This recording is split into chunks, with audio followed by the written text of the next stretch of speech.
ठीक है, तो आज हम लोग कल का ही जो चैप्टर है यूनिट्स एंड मेजरमेंट्स, उसके कुछ क्वेश्चंस को हम लोग क्या करते हैं, देखते हैं कि कैसे वो सॉल्व होगा।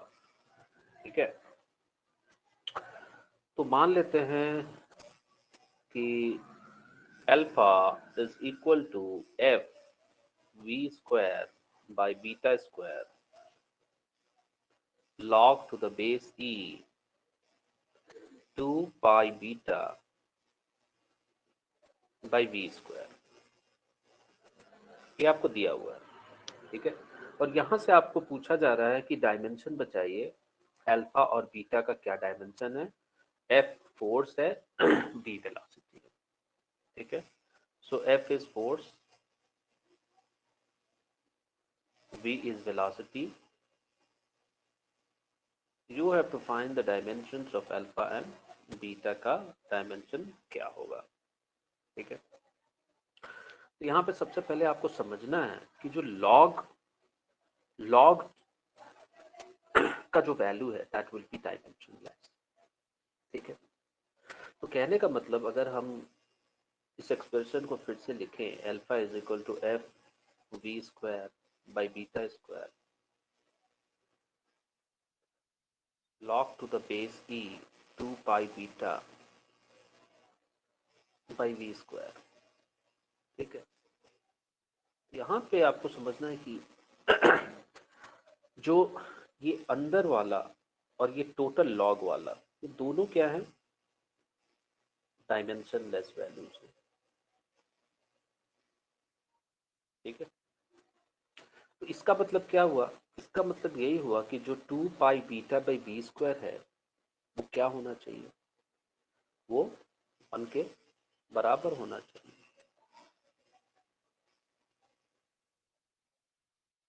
इसका मतलब कि जो बीटा का जो डायमेंशन होगा वो वी स्क्वायर के डायमेंशन के बराबर होना चाहिए। इसका मतलब यही है। ठीक है, और वेलोसिटी का आपको पता है एल टी इनवर्स होता है, उसका आप स्क्वायर कर दोगे तो बीटा का आपका निकल गया L square T -2। So this is the dimension of beta. अब यहाँ पे आपका log टू द बेस ही 2 pi beta by B square वो डायमेंशन लेस है, तो मेरा बच क्या रहा है, मेरा बच रहा है alpha is equal to F V square by beta square. ठीक है, अब यहाँ पे आपको समझना है कि सबका वैल्यू आपको पता है। ठीक है, तो अल्फा का डायमेंशन मेरा क्या हो जाएगा, फोर्स का आपको पता है एम एल टी इनवर्स 2 होता है। उसी तरह बी स्क्वायर अभी अभी आपने जस्ट निकाला था एल स्क्वायर टी इनवर्स 2। ठीक है, और बीटा स्क्वायर कितना हो गया आपका, एल स्क्वायर टी इनवर्स 2 का स्क्वायर। ठीक है, तो ये मेरा कितना हो जा रहा है, ये मेरा हो जा रहा है आपका M L T inverse 2 by L square T inverse 2। ठीक है, ये मेरा कितना हो गया, एम एल ऊपर गया तो 1 - 2, और ये टी कितना हो गया -2, और ऊपर गया तो +2। सो अल्फा का जो मेरा डायमेंशन आ जाएगा वो आ जाएगा m1 l -1 t 0। ठीक है, ये आपका ये प्रॉब्लम है। ठीक है, अब हम लोग दूसरे प्रॉब्लम की ओर चलते हैं। सेकंड प्रॉब्लम हम लोग करेंगे, आपको डायमेंशंस ऑफ लेंथ निकालना है। You have to find the dimensions of length in terms of L, R, mu naught, epsilon naught। ये क्या है, आपके बेस क्वांटिटीज हैं। ठीक है, तो कल बताया था कि शॉर्टकट तरीके से भी आपका बन सकता है। तो इसके लिए आपको L R mu not epsilon not के बीच में रिलेशंस पता होने चाहिए। तो हमको एक रिलेशन पता है कि डिस्टेंस बराबर स्पीड इनटू टाइम होता है, ठीक है। और क्लास 12 में आप पढ़िएगा कि जो स्पीड है that can be expressed as 1/रूट over mu not epsilon not, ठीक है। And time constant can be expressed as L/R के टर्म में, ठीक है। सो ये एक सिंपलेस्ट तरीका है। तो आपका लेंथ का डायमेंशन जो है, क्योंकि डिस्टेंस इज लेंथ, तो लेंथ का डायमेंशन जो हो गया वो क्या हो गया, L⁻⁴ R⁻⁻1 mu naught to the power -½ exponent जो है, और एप्सिलॉन नॉट अगेन -½ तो अगर आपको इस तरह के फॉर्मूले पता है तो आप इस तरह का जो क्वेश्चन है आप आसानी से कर सकते हैं, ठीक है। But it will come through practice, ठीक है।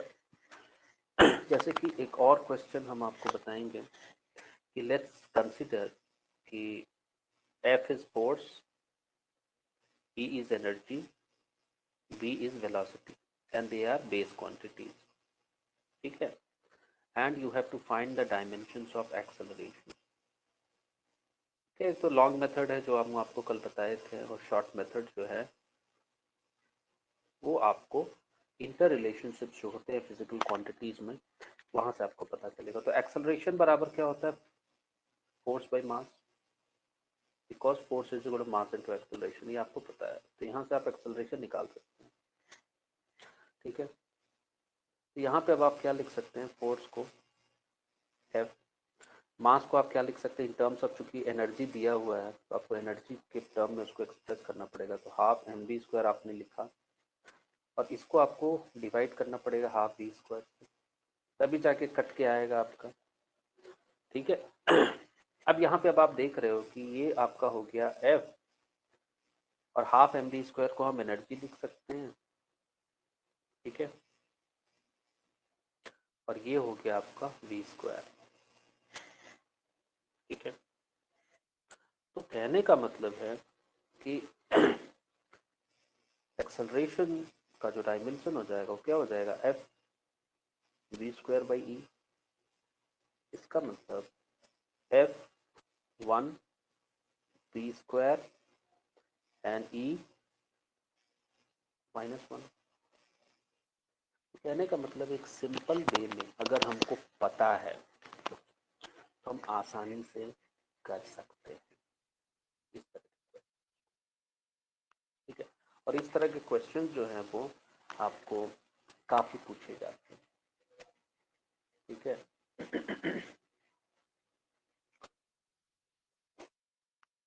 अब एक जो क्वेश्चन ये लोग काफी इंपॉर्टेंट पूछता रहता है वो है कि मान लिया c is the speed of light,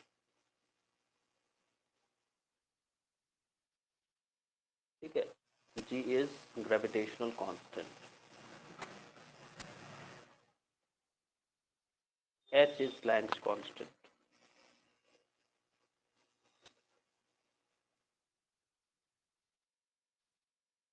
ठीक है। And these are used as base or fundamental quantities. So in these terms, you have to find the dimensions of length. So what will be length in terms of these? तो यहाँ पे एक relation आप याद रखिए कि GH/c³ अगर आप करते हैं तो आप देखिए क्या आता है। ग्रेविटेशनल कांस्टेंट का आपको पता है m इनवर्स L³ T-2 होता है, h इज mL² T-1, और c³ हो गया LT इनवर्स का 3, ठीक है। तो इसको जब आप सॉल्व कीजिएगा तो आप देखिए कि m इनवर्स, तो ये m0 हो गया, उसके बाद L3 L5 L3, ये मेरा L² हो गया। उसके बाद t का देखिए T-2, -3 और ये +3 ऊपर, मतलब T0। So this is equal to L²। ठीक है, तो GH/C³ जो हो गया वो लेंथ का स्क्वायर है। तो L बराबर, L का डायमेंशन आपका क्या हो जाएगा? L का डायमेंशन आपका क्या हो जाएगा? G to the power half, H to the power half और C to the power -3/2, क्योंकि ऊपर जाएगा तो -3। तो ये हो गया आपका लेंथ का dimension in terms of gravitational constant, Planck's constant and speed of light. तो इस तरीके से हम लोग क्या करते हैं, इस टाइप के क्वेश्चन करते हैं। This question is important. ठीक है, अब इसी को लेंथ के टर्म्स में, मास के टर्म्स में, टाइम के टर्म्स में हमको पूछ सकता है क्वेश्चन। ये काफ़ी इम्पोर्टेंट क्वेश्चन है and very very important question है। उसी तरह एक दूसरा इम्पोर्टेंट क्वेश्चन आपको बताते हैं। जैसे कि मान लिया P इज मोमेंटम। ठीक है, P is momentum, A is area, T is time. ये आपके बेस क्वांटिटीज हैं और इनके टर्म में आपको एक्सप्रेस करना है एनर्जी का डायमेंशन। ठीक है, क्या होगा इन टर्म्स ऑफ PAT। अब यहाँ पे अब आप समझिए कि इसको हम लॉन्ग मेथड से आसानी से बना सकते हैं, बट इसको हम शॉर्टकट मेथड से बनाने का प्रयास करेंगे। तो energy is equal to force into displacement होता है। ठीक है, and force is equal to momentum by time होता है। हमको करना क्या है, इंटर रिलेशनशिप्स देखने हैं। ठीक है, और PAT के टर्म में हम चाहेंगे कि इसको एक्सप्रेस करें। तो force can be written as momentum by time and displacement can be written as root over area. ठीक है, क्योंकि area is equal to length square होता है। तो ये मेरा क्या हो गया, मोमेंटम P हो गया, ये T हो गया और ये √A हो गया मेरा solve. P to 1, A to the power half and T to the power -1. So this is the dimensional of energy in terms of fundamental quantity, momentum, area and time. तो इस तरीके से हम लोग क्या करते हैं, इस टाइप के क्वेश्चन को हम लोग सॉल्व करते हैं। आज का जो क्लास है उसको हमको समझना होगा कि एरर्स कैसे हम निकालें। ठीक है, तो सबसे पहले समझिए एरर्स एंड अप्रोक्सीमेशन।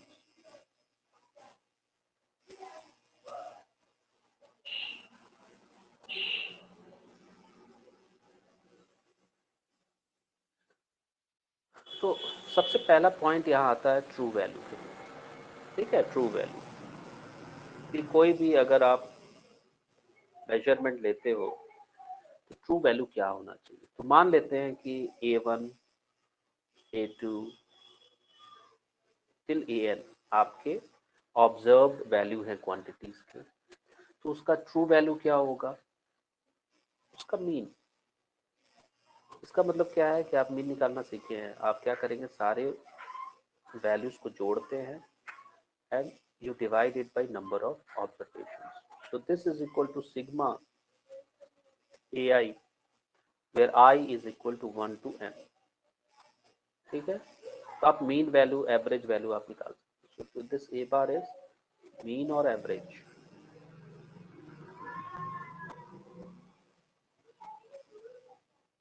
तो पहले भी आप ये निकाल लें। अब जब आपसे पूछा जाएगा कि एब्सोल्यूट एरर निकालिए, ठीक है, तो एब्सोल्यूट एरर, तो एब्सोल्यूट एरर निकालने के लिए आपको क्या करना पड़ता है, ट्रू वैल्यू में से ऑब्जर्व वैल्यू घटाना होता है। ठीक है, तो ट्रू वैल्यू में से आप क्या करेंगे, ऑब्जर्व वैल्यू घटा देंगे। So you will give delta AI which is absolute error is equal to true value आपका क्या था, AI था। ठीक है, जो ऑब्जर्वेशन आपने लिखा है और उसमें से आपने घटा दिया।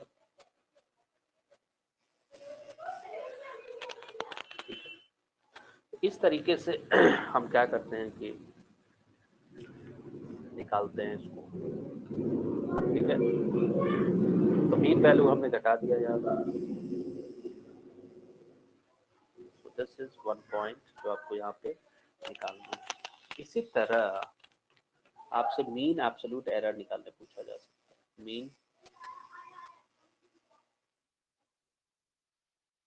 मीन एब्सोल्यूट एरर निकालने आपको पूछा जा सकता है। सो दिस इज डेल्टा ए का बार। इसका मतलब क्या है, आप सारा जो एब्सोल्यूट एरर था उसको जोड़िए और उसके पॉजिटिव वैल्यू को जोड़िए, ठीक है। तो delta A one, delta A two till delta A N,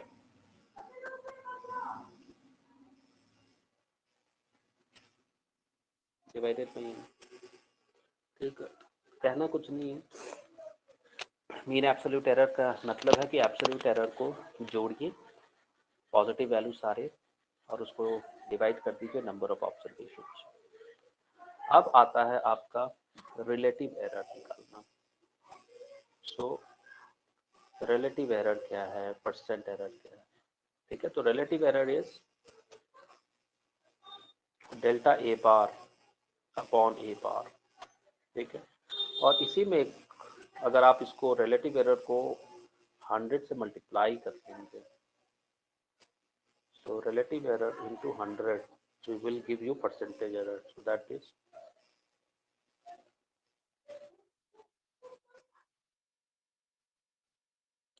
ठीक है। ये काफ़ी इम्पोर्टेंट है और आप इसको आसानी से समझ सकते हैं।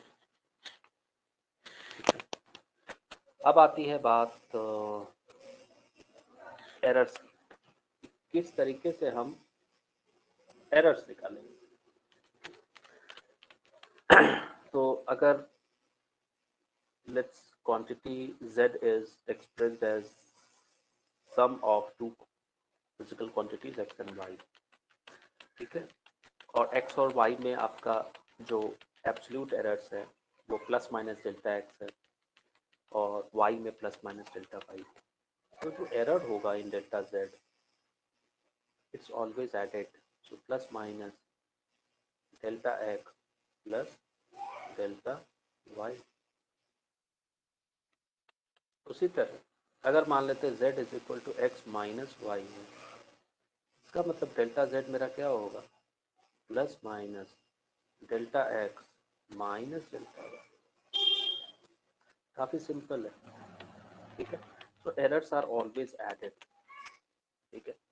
अब यहाँ पे आपको समझना है कि एरर्स जो हैं वो हमेशा एडेड हैं, ठीक है। तो delta X plus Y, delta X plus Y, चाहे वो Z is equal to X plus Y हो या Z X is equal to minus Y. अब उसी तरह अगर मान लेते हैं प्रोडक्ट के रूप में है, Z is equal to X Y है और इसका मेरे को रिलेटिव एरर निकालना हो तो हम क्या करेंगे, डेल्टा जेड बाई जेड, तो this will be equal to errors are added, so delta X upon X plus delta Y upon Y. और अगर परसेंटेज एरर निकालना है तो इसको आप 100 से मल्टीप्लाई कर दीजिए, ठीक है। अब अगर z is equal to X by Y है, तब भी जो आपका होगा वो क्या होगा, एरर्स आर ऑलवेज एडेड,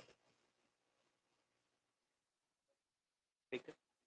अब आता है, मान लेते हैं पावर के रूप में एक्सप्रेस करते हैं, तो z is equal to X to the power n अगर आपने लिखा, तब जो रिलेटिव एरर आपका आता है वो क्या होता है, plus minus n delta X by x, ठीक है।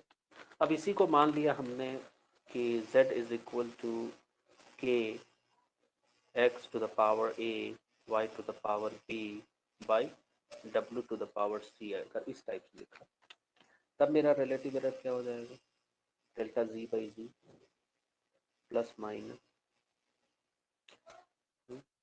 यहाँ पे k कांस्टेंट है तो उसको छोड़िए, x to the power a है तो वो क्या हो जाएगा, a delta x by X plus b delta y by Y, ठीक है। प्लस सी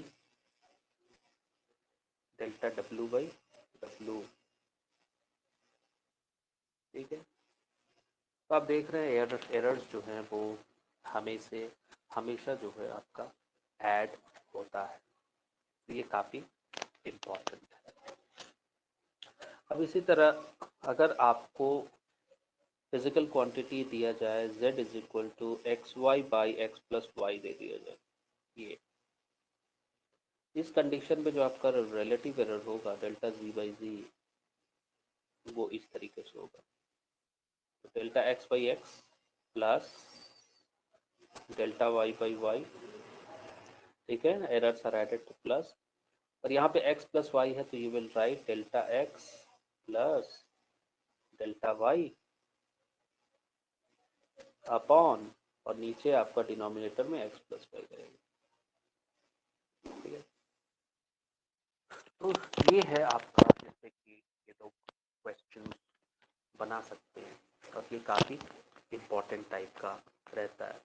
तो इसी पे एक क्वेश्चन हम लोग कर लेते हैं।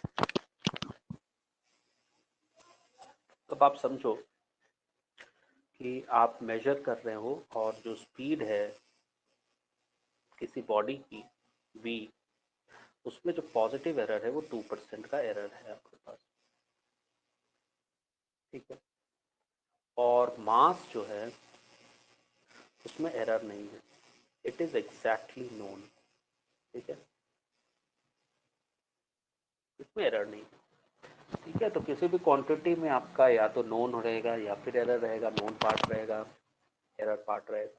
तो what is the error in the calculation of kinetic energy? No, kinetic energy आपको पता है it's equal to half mv square होता है। ठीक है, अब एरर किस में है? यहाँ पे एरर इसमें सिर्फ v में है, m में नहीं है, तो I can write it as kv square. ठीक है, क्योंकि मास में एरर नहीं है। तब मेरा यहाँ पे क्या होगा? जो काइनेटिक एनर्जी का जो एरर होगा, वो क्या होगा? डेल्टा के ई, तो डेल्टा के बाई के, that is the relative error, लेकिन हमको परसेंटेज एरर निकालना, तो 100 से मल्टीप्लाई कर देंगे। सो डेल्टा के बाई के इंटू 100 इज इक्वल टू, आपको अभी बताया गया कि अगर वी स्क्वायर है तो वो क्या होता है?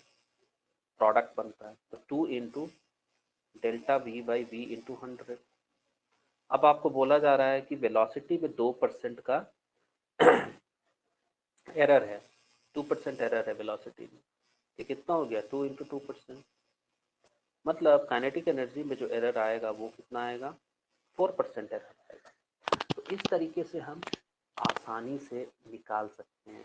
ठीक है, तो काफ़ी आसान क्वेश्चन यहाँ से पूछा जाता है और स्टूडेंट आसानी से क्वेश्चन कर लेता है।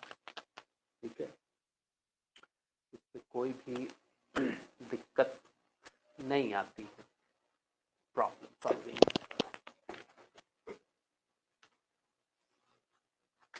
अब मान लेते हैं कि हम लोग इसी में कोई दूसरा क्वेश्चन करते हैं, जैसे कि आपको बोल दिया कि let's say z is equal to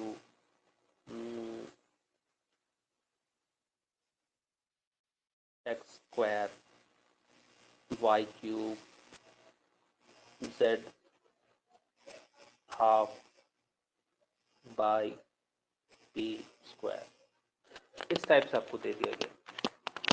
ठीक है, और x में आपको बोला कि x में एरर जो है वो 1% है, y में एरर जो है वो 2% है, z में एरर 3% है, और p में एरर 4% है। इस टाइप से आपको एरर्स इन मेजरमेंट आपको दिया हुआ है।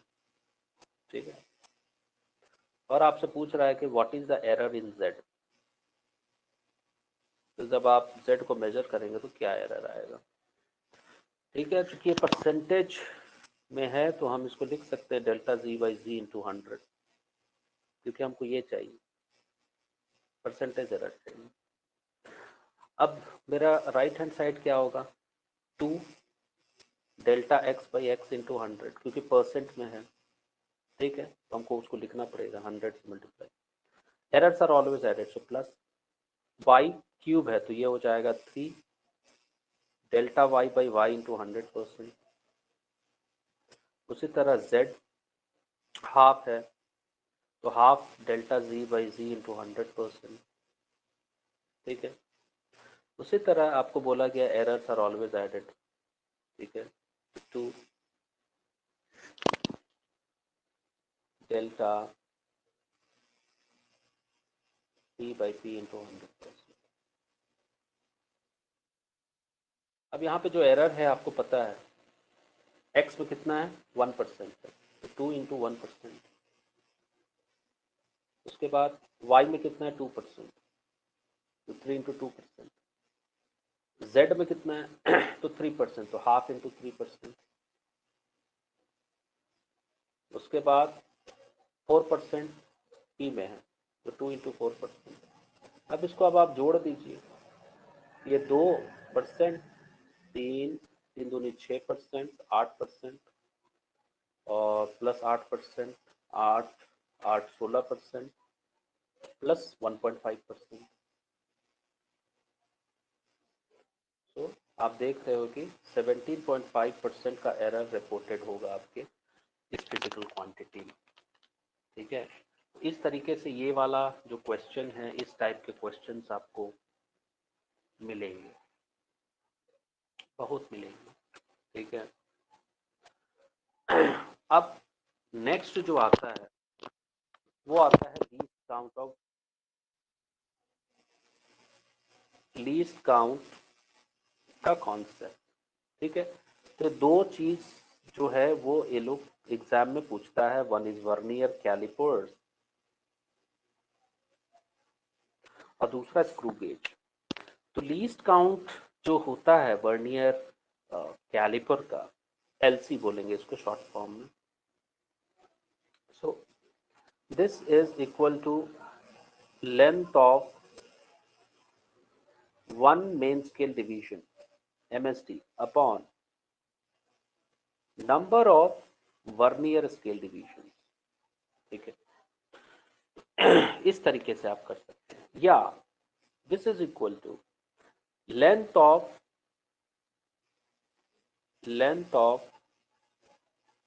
वन मेन स्केल डिवीजन में से आप क्या घटाते हैं, length of one vernier scale division का लेंथ घटाते हैं। तो नॉर्मली हम लोग ये सेकेंड फार्मूला इस्तेमाल करेंगे प्रॉब्लम्स में least count of vernier caliper निकालने का। और दूसरा जो है लीस्ट काउंट वो पूछा जाता है आपका स्क्रू गेज का। ठीक है, काफी कॉमन क्वेश्चन है, 2 साल पहले भी पूछा गया था, पिछले साल भी, इस साल भी। So least count of screw gauge is pitch upon total number of circular scale division. तो पिच बाय CSD बोलते हैं इसको। तो इससे आप निकाल लेंगे स्क्रू गेज का लीस्ट काउंट। ठीक है, तो काफी आसान क्वेश्चन यहाँ से पूछा जाता है और आप आसानी से क्वेश्चन को सॉल्व कर सकते हैं। जैसे कि स्क्रू गेज का क्वेश्चन हम लोग देखेंगे, क्योंकि ये इंपॉर्टेंट है स्क्रू गेज वाला। ठीक है, तो आपको कह रहा है कि अगर आप एक स्क्रू गेज को आप घुमा रहे हैं तो इट एडवांसेस। ठीक है, जब आप उसको घुमा रहे हैं तो इट एडवांसेस 3 मिलीमीटर, 3 मिलीमीटर वो आगे बढ़ता है इन 6 रोटेशन, मतलब 6 बार आपने उसको घुमाया 3 मिलीमीटर बढ़ेगा। And number of circular scale division is 50। ठीक है, so what is the least count of the screw gauge, ये आपका क्वेश्चन, काफी कॉमन क्वेश्चन है इस टाइप का। तो अभी आपको लीस्ट काउंट का फॉर्मूला बताया गया था, pitch bye number of circular scale division. ठीक है, और पिच का मतलब क्या होता है, पिच का मतलब होता है कि वो कितना एडवांस कर रहा है divided by number of rotations. So pitch will be equal to 3 millimeter divided by 6, so this is the pitch. और नंबर ऑफ रोटेशंस कितने हो गए, नंबर ऑफ डिविजन्स 50, ये आपका हुआ। तो यू गेट 0.5 मिलीमीटर बाई 50, तो ये कितना हो गया मेरा 1/100 मिलीमीटर। ठीक है, 1/100 मिलीमीटर का मतलब 0.01 मिलीमीटर, और इसको सेंटीमीटर में नॉर्मली हम लोग एक्सप्रेस करते हैं, तो ये मेरा कितना हो गया 0.001 सेंटीमीटर। ठीक है, तो कहने का मतलब है कि पिच आपको निकालना है। पिच कैसे निकालेंगे, तो कितना वो एडवांस किया, जैसे यहाँ पे 3 मिलीमीटर एडवांस किया, उसको आप डिवाइड कर दीजिएगा नंबर ऑफ रोटेशन से, so that will give you the pitch. So 3 millimetre by 6 will give you the pitch. और जब ये पिच को आप number of circular scale division से डिवाइड कीजिएगा तो आपको मिलेगा least count of screw gauge. तो ये काफी इंपॉर्टेंट क्वेश्चन है जो ये लोग एग्जाम में पूछता है। Least count of screw gauge बार बार पूछा जा रहा है, पिछले कई सालों से लीस्ट काउंट के क्वेश्चंस आ रहे हैं। ठीक है, ये काफी इंपॉर्टेंट है। एक तो स्क्रू गेज का क्वेश्चन आता है, और दूसरा आपका जो है वो वर्नियर है, वर्नियर कैलिपर का आता है। ठीक है, तो ये सब प्रैक्टिकल फिजिक्स के क्वेश्चन। तो अब हम लोग देखेंगे वर्नियर कैलिपर की मदद से कैसे आप मेजरमेंट कर सकते हो। ठीक है, तो आप मान लो कि आप कोई रॉड का लेंथ मेजर करना चाहते हो कि इसका लेंथ क्या है। ठीक है, यूजिंग वर्नियर कैलिपर। ठीक है, so when you are measuring the length of the rod by using this instrument vernier caliper, जो मेन स्केल रीडिंग है आपकी, मेन स्केल की जो रीडिंग आ रही है वो कितनी आ रही है, लेट्स से 6.4 सेंटीमीटर आ रहा है। ठीक है, और जब आप देखोगे इसको प्रैक्टिकल में तो आपका जो वर्नियर स्केल डिवीजन है वो मेन स्केल डिवीजन के साथ मैच होता है। ठीक है, तो आप पाते हो कि 8 डिविजन्स जो हैं, 8 divisions on vernier scale is in line with marking on main scale division. तो मेन स्केल डिवीजन से कौन है, 8 डिवीजन जो वर्नियर स्केल का वो मैच कर रहा है। ठीक है, और आपको क्वेश्चन में दिया रहेगा least count of the device. तो लीस्ट काउंट ऑफ से vernier caliper, let's say it is 0.01। ठीक है, और मान लेते हैं यहाँ पे आपको 0 एरर भी दिया रहेगा इंस्ट्रूमेंट का। So let's say it is -0.04 centimetre, 0 error दिया। अब आपसे पूछ रहा है कि what is the length, length calculate कीजिए। तो यहाँ पे आपको समझना है कि जो लेंथ का जो फॉर्मूला होता है, लेंथ ऑफ द रॉड का जो फॉर्मूला यहाँ पे होगा वो होगा मेन स्केल रीडिंग, ठीक है, plus vernier scale division into least count. ठीक है, और इसमें से आपको क्या करना है, 0 एरर को घटा दें। बस यही आपका फॉर्मूला है। सारा डेटा दिया हुआ है, जैसे मेन स्केल रीडिंग आपका कितना है 6.4 सेंटीमीटर, तो जैसा दिया है लिख लीजिए, प्लस वर्नियर स्केल डिवीजन कितना मार्क मैच कर रहा है मेन स्केल के साथ, 8। Least count of the device कितना दिया है 0.01। ठीक है, और इसमें से आपको कितना घटाना है, इसमें से आपको 0 एरर घटाना है, which is -0.04। so you get 6.4 plus 0.08 plus minus minus plus हो जाएगा 0.04। तो 8 और 4 12, 12 और 40 52, मतलब 6.52। तो काफी आसानी से आप ये प्रॉब्लम सॉल्व कर सकते हैं। बस यहाँ पे फॉर्मूला आपको ये याद होना चाहिए कि जो लेंथ है that is main scale reading plus vernier scale divisions into least count, और उसमें से आपको 0 एरर घटाना। अभी 0 एरर पॉजिटिव होगा या नेगेटिव होगा तो आप चेक कर लो। ठीक है, तो ये एक काफी इंपॉर्टेंट क्वेश्चन पूछते हैं लोग वर्नियर कैलिपर से। और ये जो क्वेश्चन है, ये एक काफी इंपॉर्टेंट क्वेश्चन है। ठीक है, अब इसी तरह का क्वेश्चन ये लोग स्क्रू गेज से भी बनाते हैं। ठीक है, using screw gauge you have to find the diameter of the wire. तो स्क्रू गेज की मदद से आप एक वायर जो है उसका डायमीटर आपको निकालना है। ठीक है, तो आपको यहाँ पे दिया रहेगा नंबर ऑफ से let's say circular scale division आपको दिया है 200। ठीक है, और आपको बोला जाएगा कि ये जो स्क्रू गेज है it moves let's say 1 millimetre वो एक रेवोल्यूशन में आगे बढ़ता है, एक रोटेशन में 1 मिलीमीटर बढ़ रहा है। ठीक है, इसका मतलब क्या है, पिच दिया है आपका, so this means pitch is given. So pitch कितना हो गया आपका 1 मिलीमीटर, और कितना रोटेशन है 1, मतलब पिच मेरा 1 मिलीमीटर है। ठीक है, तो इस तरीके से आपको समझना है। अब यहाँ पे आप लीस्ट काउंट निकाल सकते हैं, least count of this device screw gauge. ये पिच बाई क्या होता है, number of CSD, number of CSD।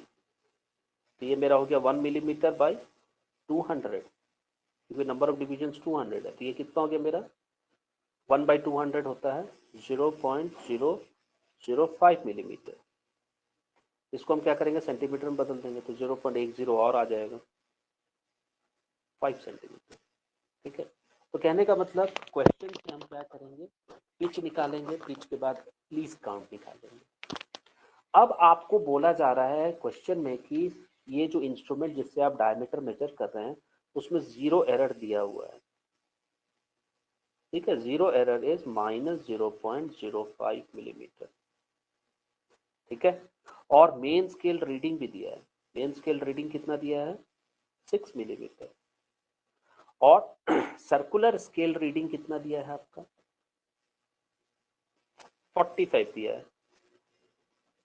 ठीक है, तो ये सब डेटा गिवन डेटा है, आपको दिया रहेगा। आपको यहाँ निकालना है गिवन डेटा से पिच और LC, क्योंकि आपको पता है फॉर्मूला आपके पास क्या है, यहाँ पे आपके पास डायमीटर निकालने का फॉर्मूला क्या हो जाएगा, diameter of wire is equal to main scale reading plus least count into circular scale reading, और इसमें से आप क्या घटाते हैं 0 एरर घटाते हैं। बस आप यही करना है आपको। ठीक है, तो कहने का मतलब है आप आसानी से डायमीटर ऑफ वायर निकालते हैं। एक बार फिर से हम बता रहे हैं। ठीक है, तो दिस डायमीटर फॉर्मूला सेम है, जैसे लेंथ में हम लोगों ने निकाला था वैसे ही है फॉर्मूला। आपको क्या करना है, मेन स्केल रीडिंग लेना है, उसमें आपको क्या करना है least count into vernier scale reading जो है, या यहाँ पे जो आपका चूंकि स्क्रू गेज है तो सर्कुलर स्केल रीडिंग आपको मल्टीप्लाई करना होगा लिस्ट काउंट, और घटाना क्या है 0 एरर घटाना है।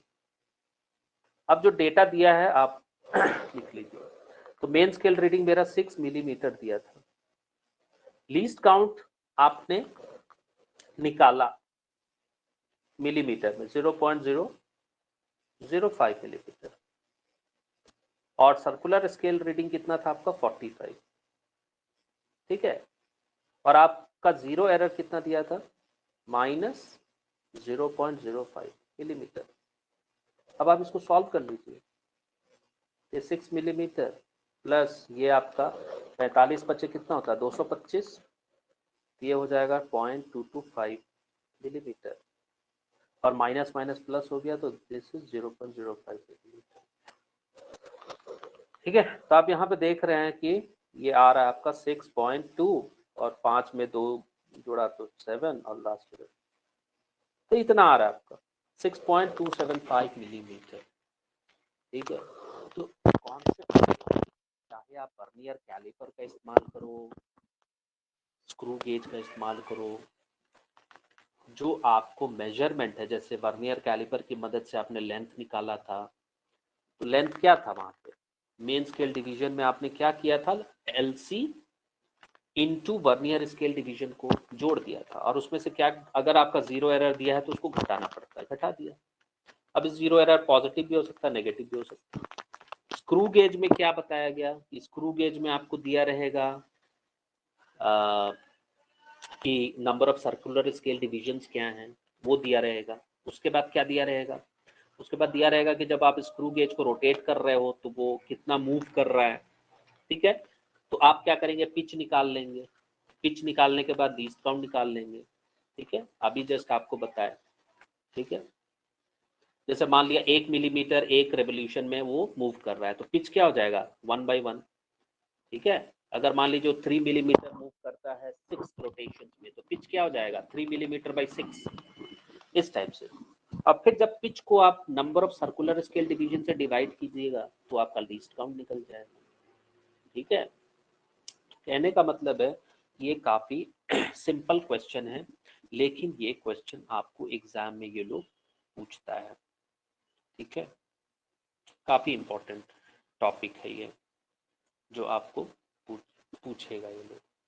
ठीक है, अब इसी तरह हम लोग क्या करते हैं, एक और क्वेश्चन देखते हैं जिससे कि आपको समझ में आए कि क्या कह रहा है ये, क्योंकि एक क्वेश्चन इस प्रैक्टिकल फिजिक्स से रहता ही है, चाहे वो वर्नियर स्केल से हो या सर्कुलर। ठीक है, तो मान लिया आप एंगल ऑफ प्रिज्म मेजर करना चाहते हैं। ठीक है, तो ये ऑप्टिक्स का है और प्रैक्टिकल 12th क्लास में पूछा जाता है। ठीक है, प्रैक्टिकल करके दिखा। तो इसके लिए आप जो डिवाइस लेते हैं दैट इज कॉल्ड स्पेक्ट्रोमीटर। ठीक है, तो आप जब इसका रीडिंग ले रहे हैं तो जो मेन स्केल रीडिंग MSR है ये आपको मिला 58.5 डिग्री। ठीक है, और जो वर्नियर स्केल रीडिंग है वो आपको मिला 9 डिविजन्स। ठीक है, अब आपको बोल रहा है कि 1 मेन स्केल डिवीजन जो है इट कॉरेस्पॉन्ड्स टू 0.5 डिग्री, इतना के बराबर होता है।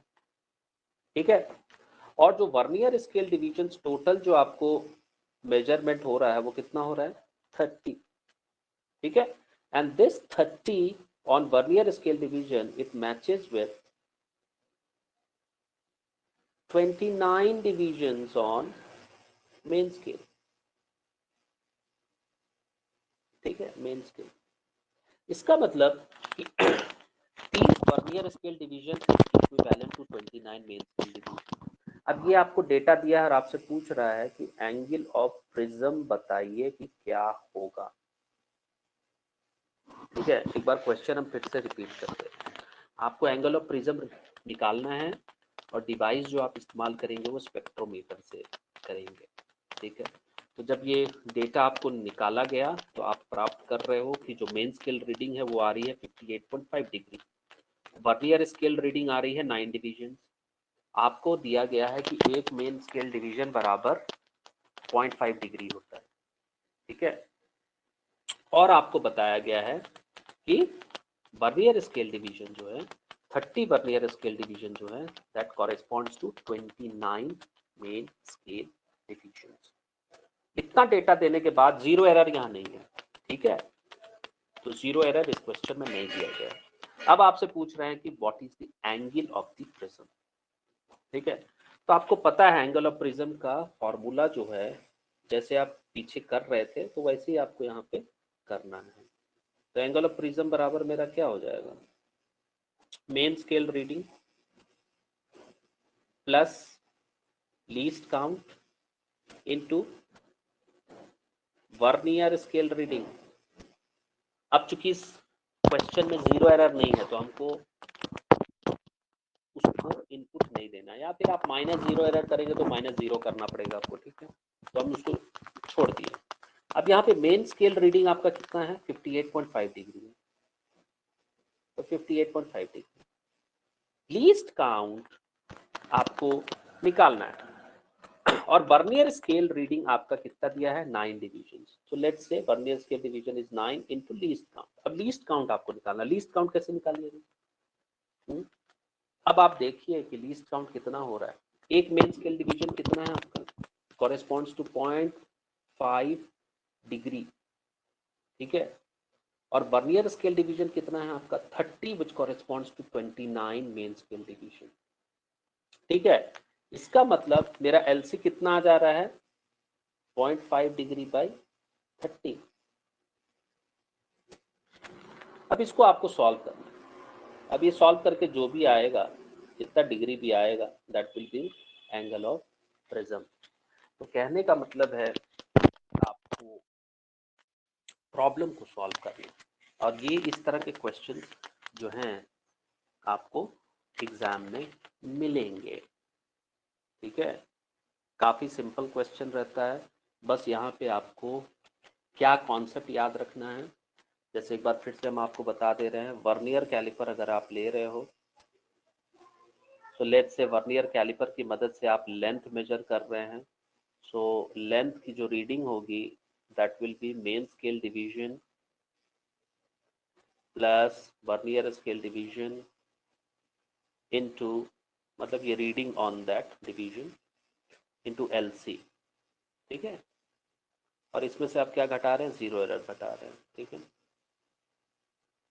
उसी तरह आपका अगर आप स्क्रू गेज लेते हैं, तो यहाँ पे लेट से आपको डायमीटर मेजर करने के लिए देगा वो लोग, तो डायमीटर ऑफ वायर आप मेजर कर रहे हैं, so that is main scale reading plus least count into circular scale reading, और इसमें से आपको क्या करना है, जीरो एरर को घटाना है। ठीक है, अब यहाँ पे दो टर्म है, लीस्ट काउंट निकालना है। So this least count of the screw gauge is given as pitch upon number of circular scale divisions. ठीक है, और पिच बराबर क्या है, पिच बराबर है जब आप स्क्रू गेज को घुमाते हो तो वो कितना लेंथ एडवांस कर रहा है, length advance bye number of rotations.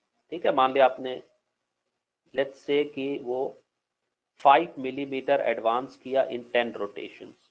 ठीक है, 10 रोटेशंस, इसका मतलब मेरा पिच कितना हो जाएगा according to this problem, it will be 5 millimetre by 10। ठीक है, so this will be 0.5 millimetre. और जब आप इसको number of circular scale division से डिवाइड कर दीजिएगा पिच को, तो आपका निकल जाएगा लीस्ट काउंट। और फिर आप डायमीटर वाले फॉर्मूले में main scale reading plus CSD into LC minus zero error में आप उसको पुट कर दीजिए और आप निकाल लीजिए। तो कहने का मतलब है कि ये जो क्वेश्चंस आपको दिए जाते हैं, ये क्वेश्चंस काफ़ी इंपॉर्टेंट क्वेश्चंस होते हैं। ठीक है, और ये आपको इस टाइप का ट्रेंड बना हुआ है आजकल एग्जाम में पूछने का, काफ़ी क्वेश्चंस पूछे जा रहे हैं। प्रैक्टिकल फिजिक्स से एक क्वेश्चन आना ही आना है, आता ही आता है अभी। ठीक है, इसलिए इसमें कोई दुविधा का विषय नहीं है कि आपको क्वेश्चंस नहीं पूछा जाएगा। ठीक है, अब नेक्स्ट जो क्वेश्चंस ये लोग यहाँ बनाते हैं that is about significant figures.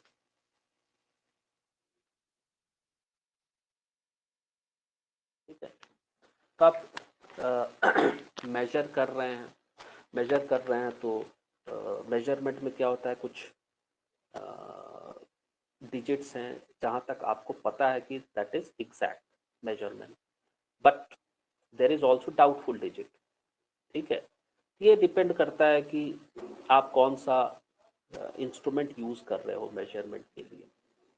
ठीक है, जैसे कि अगर हम बोले कि आपने लेंथ मेजर किया वर्नियर कैलिपर से एंड लेंथ इज 10.46 सेंटीमीटर। ठीक है, लेंथ। अब यहाँ पे आपको 100% श्योर है कि ये 1 सर्टेन है, सो दीज 3 104 आर सर्टेन, और ये जो लास्ट डिजिट होता है वो होता है आपका अनसर्टेन। ठीक है, 6 यहाँ पे क्या है, अनसर्टेनिटी होता है, क्योंकि वो 5 भी हो सकता है, 4 भी हो सकता है, 7 भी हो सकता है, 8 भी हो सकता है। ठीक है, तो यहाँ पे हमको जो राइट मोस्ट या फिर जो एकदम राइट हैंड साइड में जो आपको डाउटफुल डिजिट दिख रहा है वो क्या है, आपका लीस्ट सिग्निफिकेंट डिजिट। ठीक है, और जो लेफ्ट हैंड साइड जो सबसे पहला डिजिट है वो क्या है, मोस्ट सिग्निफिकेंट डिजिट।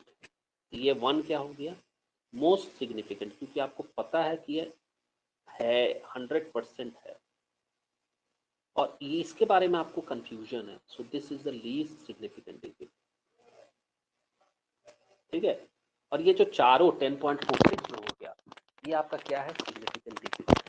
यहाँ पे आपके पास 4 सिग्निफिकेंट डिजिट हैं, ठीक है, 1046, ये आपके पास 4 सिग्निफिकेंट डिजिट है। अब इसी तरह अगर हम आपको बोले 1.0023, सो this will have 5 significant digits, ठीक है। अगर हम आपको बोले 0.0023, ठीक है। अब यहाँ पे कुछ रूल्स हैं आपको, जैसे कि पहले वाले में है कि अगर 0 नंबर्स के बीच में आप रख रहे हो तो आपको काउंट करना पड़ेगा। अब यहाँ पे क्या है, नंबर्स के लेफ्ट हैंड साइड अगर जीरोज हैं आपके पास इधर, ठीक है, तो आप इसको काउंट नहीं करेंगे। तो यहाँ पे क्या है, आपके पास जो नंबर ऑफ सिग्निफिकेंट डिजिट है वो सिर्फ 2 होंगे, 2 सिग्निफिकेंट डिजिट होंगे, ठीक है। तो इस तरीके से आपको कुछ रूल्स हैं, कुछ लॉज हैं, जिसके आधार पे आपको प्रॉब्लम को सॉल्व करना रहता है, ठीक है। अब यहाँ पे है क्या कि आप जब कैलकुलेट करते हो सिग्निफिकेंट डिजिट की मदद से, तो आपको देखना है कि उसमें लीस्ट सिग्निफिकेंट, लीस्ट नंबर जो सिग्निफिकेंट डिजिट है वो किस क्वांटिटी में है, ठीक है। और आपके आंसर्स को आपको उसी आधार पे आपको रिपोर्ट करना पड़ेगा, ठीक है। उसके बाद आपका आता है कि अगर 5 से बड़ा है तो आप क्या करते हैं, उसके पहले वाले को आप राउंड ऑफ कर देते हैं, ठीक है, तो आप 1 से बढ़ जाता है। तो ये आप पहले भी सीखे होंगे। यहाँ पे कुछ क्वेश्चंस जैसे हम आपको बोल सकते हैं, जैसे 14.745, ठीक है। अब यहाँ पे आपको कितने डिजिट्स हैं टोटल, टोटल सिग्निफिकेंट डिजिट्स 5 हैं, ठीक है, 5 सिग्निफिकेंट डिजिट। लेकिन अगर हम इसको बोले कि आप इसको 3 सिग्निफिकेंट डिजिट में एक्सप्रेस कीजिए तो क्या होगा, 3 सिग्निफिकेंट डिजिट हम चेक करेंगे कि ये 7 के ऊपर जो ये डिजिट है 4, ये 5 से ज्यादा है कि नहीं है, ठीक है, वो 5 से कम है, ठीक है। तो हम इसको क्या करेंगे, हम इसको क्या करेंगे, ये मेरा वैसे ही रह जाएगा, 14.7 ही रह जाएगा 3 सिग्निफिकेंट डिजिट में, राउंड ऑफ करेंगे क्योंकि 5 से कम है 4, ठीक है। लेकिन अगर मेरा रहता 14.750, अगर ये रहता, ठीक है, तो अब यहाँ पे देखिए, यहाँ पे मेरा क्या हो रहा है कि ये जो 7 के बाद ये जो डिजिट आ रहा है ये 5 आ रहा है, ठीक है, समझ में आई बात। ये 5 है और वो उसके पहले वाला जो डिजिट जो राउंड अप हो रहा है वो है क्या है, ऑड है। तो ये मेरा क्या हो जाएगा, राउंड ऑफ होके 14.8 हो जाएगा इन 3 सिग्निफिकेंट डिजिट, ठीक है। तो इस तरीके से आप इसको राउंड ऑफ करते हैं, ठीक है। अब इसी तरह मान लिया अगर आपको हम बोले कि 14 पॉइंट, अगर ये 650 रहता तब क्या होता, 14.650 रहता, तो इसको 3 सिग्निफिकेंट डिजिट में एक्सप्रेस करना है, तो ये 6 के इधर क्या है, 5 है। अब यहाँ पे अब आपको देखना है कि जो डिजिट राउंडेड है वो क्या है, यहाँ इस वाले केस में डिजिट राउंडेड ऑड था, ठीक है, इसलिए वो एक बढ़ गया, ठीक है, +1 हो गया। यहाँ पे क्या है, डिजिट जो राउंड ऑफ होने वाला है वो इवन है, ठीक है, समझ में आई बात। और ये वैसे ही रह जाएगा, ये मेरा हो जाएगा 14.6। ये आपको समझना है, इस तरह के क्वेश्चंस आपको मिलेंगे। अब कुछ क्वेश्चंस ऐसे भी आपको आ सकते हैं, जोड़ने के लिए दे सकता है, ठीक है, जैसे मान लिया आपको दिया 24.36, ठीक है, और आपको दिया 0.0623 ऐड करने आपको दे रहे हैं, फिर आपको दिया 256.2 और बोले कि इसको यूजिंग सिग्निफिकेंट डिजिट आप इसको एक्सप्रेस करो, ठीक है। तो आपको करना क्या है, सबसे पहले आप जो भी हैं आप इसको लिख डालिए, ऐड करना है तो आप ऐड कर दीजिए, जैसे आप ऐड करते हैं, ठीक है।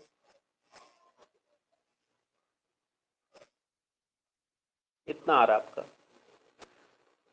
280.62223, ठीक है। तो कहने का मतलब है कि अब आपको यहाँ पे देखना पड़ेगा कि इनमें कितने डिजिट्स, जो लीस्ट सिग्निफिकेंट डिजिट्स किसमें हैं, उसमें आपको इसको एक्सप्रेस करना पड़ेगा, ठीक है। तो आप यहाँ देख रहे हैं कि इस वाले में 3 डिजिट है, इसमें 4 हैं, इसमें भी 4 हैं, तो you have to express this in 3 digits के टर्म में आपको इसको एक्सप्रेस करना पड़ेगा, ठीक है। तो आंसर आपका उस हिसाब से आपका आना चाहिए 3 डिजिट में, ठीक है। अब यहाँ पे कुछ दूसरे तरीके से भी लोग करेंगे। वो क्या करेंगे कि एक्सप्रेस करेंगे कि डाउटफुल डिजिट कहाँ पे ऐड हो रहा है, ठीक है। तो उसको आपको राउंड ऑफ पहले ही कर देना है और उसके बाद आप उसको ऐड करेंगे, ठीक है। उस हिसाब से भी आप कर सकते हो, ठीक है। तो कहने का मतलब है जोड़ घटाव हो गया, गुना भाग हो गया, इसको हम लोग सिंपल कर सकते हैं इस तरीके से। अब जैसे कि एक दूसरा क्वेश्चन जो है आपका, मान लेते हैं कि आपको दिया है 21.6002 और इसमें आपको ऐड करने दिया 234 और ऐड करने दिया 2732.10, ठीक है। अब उसके बाद इस सबको आपको बोल रहा है कि आप 13 से मल्टीप्लाई कीजिए, ठीक है। अब यहाँ पे क्या है, अब आपको देखना है कि जो डिजिट्स हैं उसको आपको सिग्निफिकेंट फिगर्स का इस्तेमाल करके लाना है पहले, और फिर आपको 13 से मल्टीप्लाई करना पड़ेगा और फिर फाइनली आपको उसको राउंड ऑफ करना पड़ेगा। क्यों राउंड ऑफ करेंगे तो मेरा आंसर जो फाइनली आएगा वो 2 सिग्निफिकेंट फिगर्स में आएगा, क्योंकि आपका जो फाइनल आउटकम आ रहा है वो 13 से मल्टीप्लाई कर रहे हैं आपका, और 13 में मेरा क्या है, 2 सिग्निफिकेंट फिगर्स है। इसका मतलब जो मेरा फाइनल आंसर आना चाहिए वो मेरा 2 सिग्निफिकेंट फिगर, ठीक है। तो इस तरह की ये लोग क्वेश्चंस जो हैं आपसे पूछेंगे और आपसे, हालांकि ये सिग्निफिकेंट फिगर्स का क्वेश्चन ये लोग पूछता है नहीं, बट इन केस अगर मान लेते हैं कि पूछते हैं तो आपको कुछ रूल्स हैं जिसके हिसाब से आपको, जैसे अब आप ये क्वेश्चन समझिए 1001, ठीक है। अब इसमें आपके पास कितने सिग्निफिकेंट फिगर्स हैं, 1 2 4, ठीक है। तो हम आपको क्या बोले, रूल यहाँ पे है कि 0 जो है बिटवीन द नंबर्स अगर है तो उसको आपको काउंट करना ही पड़ेगा। अब जैसे कि आपका 100.1 है, again this will be counted, तो 4, ठीक है। अगर हम आपको बोल रहे हैं 100.10 ये है, तो रूल ये भी कहता है कि डेसिमल के बाद अगर आप 0 ले रहे हो, ठीक है, तो उसको भी आपको काउंट करना पड़ेगा, सो दिस विल बी 5, ठीक है। लेकिन अगर लेफ्ट साइड में आपके पास 0 है, जैसे इस केस में, यहाँ पे आपके पास सिर्फ 4 सिग्निफिकेंट फिगर्स हैं, इन तीनों को हम काउंट नहीं करेंगे, ठीक है। तो इस तरीके से आपको क्वेश्चंस दिया जा सकता है, ठीक है, और आपको बोला जा सकता है कि आप निकालिए, ठीक है। अब जैसे कि हमने आपको बोल दिया, क्वेश्चन दे दिया कि 3472 है, और मैं आपको बोलता हूं कि इसमें 4 सिग्निफिकेंट फिगर्स हैं, इसको आप एक्सप्रेस करो 2 सिग्निफिकेंट फिगर्स में, ठीक है। आपको 2 सिग्निफिकेंट फिगर में इसको एक्सप्रेस करना है। तो 4 के बाद 7 आ रहा है विच इज ग्रेटर देन 5, इसका मतलब कि मेरा 4 जो है वो बढ़ जाएगा, ठीक है। तो ये क्या हो जाएगा मेरा 3500, 2 सिग्निफिकेंट फिगर रहेंगे, 3500, ठीक है। इस तरीके से क्वेश्चन आपको पूछा जा सकता है। अब जैसे आप मान लिया कि आपको बोला 84.16 को 2 सिग्निफिकेंट फिगर में बदलिए, ये आपका 4 सिग्निफिकेंट फिगर है, इसको बोल रहे हैं 2 सिग्निफिकेंट फिगर में बदलने, 84.16 है, इसमें क्या होगा, 84 के बाद 1 आ रहा है which is not greater than 5, तो ये मेरा क्या होगा, फाइनली 84 ही होगा, ठीक है। उसी तरह आपको बोला जा रहा है 2.55, इसको बोल रहे हैं कि 2 सिग्निफिकेंट फिगर में एक्सप्रेस कीजिए आप। तो यहाँ 3 सिग्निफिकेंट फिगर है, अब आपको 2 सिग्निफिकेंट फिगर में एक्सप्रेस करना है इसको। तो 2.55 है, मतलब it will become round of करने के बाद 2.6 हो जाएगा। ठीक है, तो इस तरीके से हम इसको सॉल्व करते हैं। ठीक है, तो कहने का मतलब है सिग्निफिकेंट फिगर्स वाले क्वेश्चन नॉर्मली वो पूछेंगे नहीं, क्योंकि इस चैप्टर से हम लोग देख चुके हैं कि कितने सारे क्वेश्चंस बन सकते हैं और कितने सारे क्वेश्चंस पूछे जा सकते हैं। तो सिग्निफिकेंट फिगर्स और सिग्निफिकेंट डिजिट्स निकालना क्वेश्चन जो है वो एक्सपेक्ट मत कीजिए। प्रैक्टिकल फिजिक्स से क्वेश्चन एक्सपेक्ट कीजिए और फिर एक्सपेक्ट कीजिए क्वेश्चन आप जो डायमेंशंस हैं उससे आपसे पूछा जा सकता है। ठीक है, तो इस तरह के क्वेश्चंस आपको यहाँ से मिलेंगे। फिर डायमेंशंस वाले क्वेश्चंस में आपको मैच द फॉलोइंग वाला क्वेश्चंस काफ़ी कॉमन रहता है। ठीक है, क्योंकि वहाँ क्या होता है कि आपको एक साथ वो 4 डायमेंशंस चेक कर लेगा वो लोग। ठीक है, तो आप आसानी से क्वेश्चंस को कर सकते हैं। अब जैसे कुछ क्वेश्चंस और हम लोग डिस्कस करते हैं यहाँ पे, जैसे सिग्निफिकेंट फिगर्स कहीं लीजिए। ठीक है, so these questions have been asked in the exam। ठीक है, तो इसको हम लोग देखते हैं। जैसे कि मान लिया कि आपके पास 23.023 दिया हुआ है और दिया है आपका 0.0003 और 2.1 इंटू 10⁻³ ठीक है, तो अब आपको पूछा जा रहा है कि नंबर ऑफ सिग्निफिकेंट डिजिट बताइए। अब यहाँ पे देखिए पहले वाले में कितने डिजिट्स हैं, 23.023, तो यहाँ पे 5 हैं, 5 सिग्निफिकेंट डिजिट्स। अब यहाँ पे आइए 0.003, हम आपको बोले हैं कि लेफ्ट साइड में जीरोस काउंट नहीं होते हैं, तो यहाँ पे सिर्फ एक ही है आपके पास 3 जो कि सिग्निफिकेंट। अब आइए यहाँ पे ऑर्डर ऑफ मैग्नीट्यूड वाले के साथ। ठीक है, साइंटिफिक नोटेशन में, तो इसको हम लोग काउंट नहीं करते हैं। बचा मेरा ये 2.1, तो 2.1 में मेरे पास कितने सिग्निफिकेंट डिजिट है, 2। ठीक है, तो इस तरह के क्वेश्चंस आपसे पूछ सकते हैं। ठीक है, तो आपको क्या करेंगे, इसी तरह का 4-5 दे देते हैं और सबका निकालने के लिए पूछ देता है आप लोग। ठीक है, अब कभी कभार ये लोग क्या करते हैं, क्वेश्चंस को इस टाइप का पूछेंगे कि एक क्यूब है, क्यूब का डायमेंशंस जो है लेंथ वो 1.2 इंटू 10⁻⁻² मीटर है। ठीक है, और आपसे पूछ रहा है कि उसका वॉल्यूम बताइए, क्यूब का वॉल्यूम क्या होगा। ये इस टाइप के सिंपल क्वेश्चंस आपको पूछ सकते हैं in terms of significant digit में आपको एक्सप्रेस करना है। तो क्यूबिक वॉल्यूम आपको पता है, इट इज L³ होता है। ठीक है, तो अब आपका L³ आप निकालेंगे तो 1.2 इंटू 10⁻² का क्यूब। ठीक है, आप ये निकाल सकते हैं।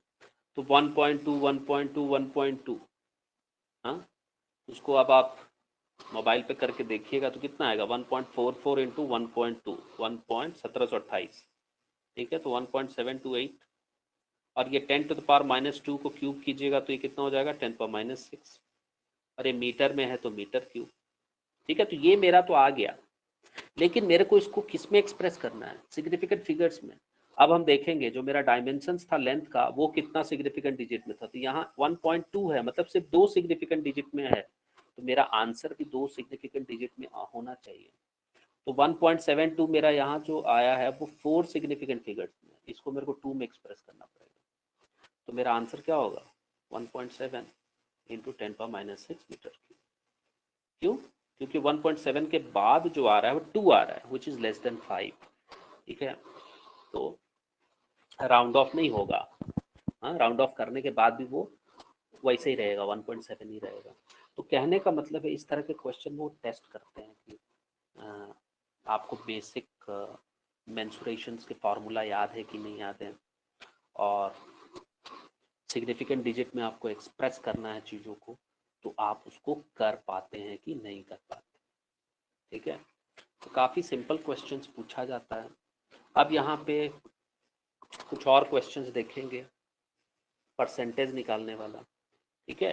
तो मान लेते हैं एक वायर है आपका, वायर, और वायर का लेंथ आपको दिया है, लेंथ।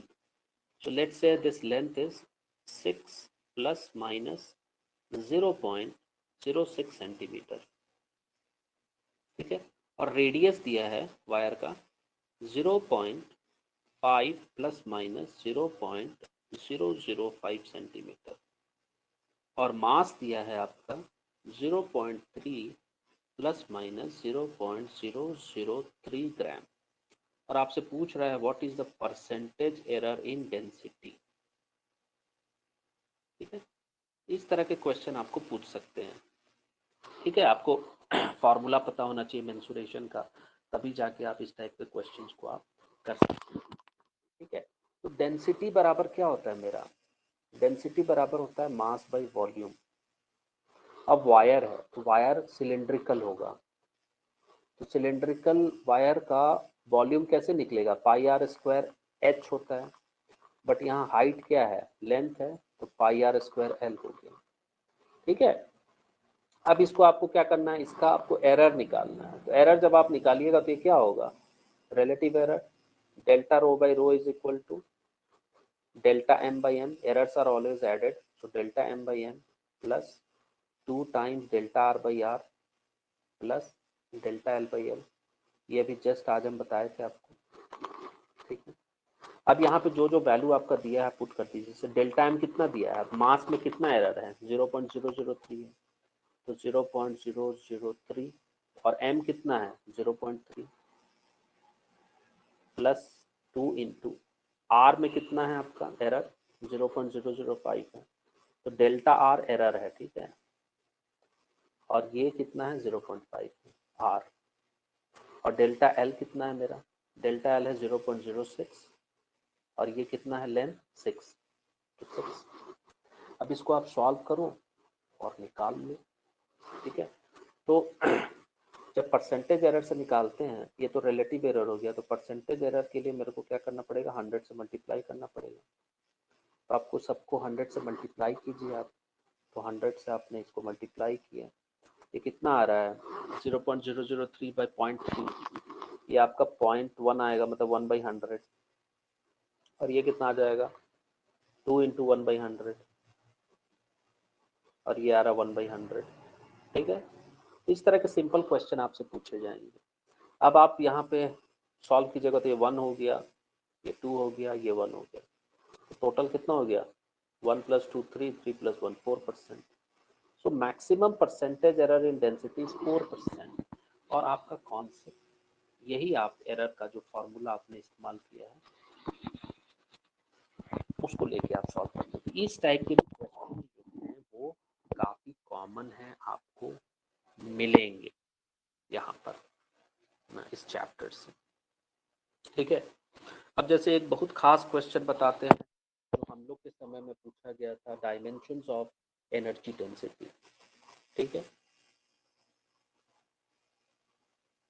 ठीक है, energy density. So energy density का आपको जो बेसिक डेफिनेशन होता है वो होता है एनर्जी पर यूनिट वॉल्यूम, ठीक है। एनर्जी पर unit volume is energy density ED, ठीक है।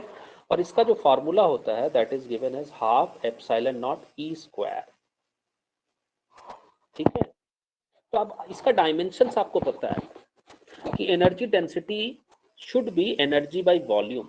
So dimensions of this energy density can be written as energy का dimension upon volume का dimension, ठीक है। ये हो जाता है मेरा ml² t इनवर्स 2, और वॉल्यूम का होता है L3, ये मेरा कितना हो गया m L inverse t inverse 2।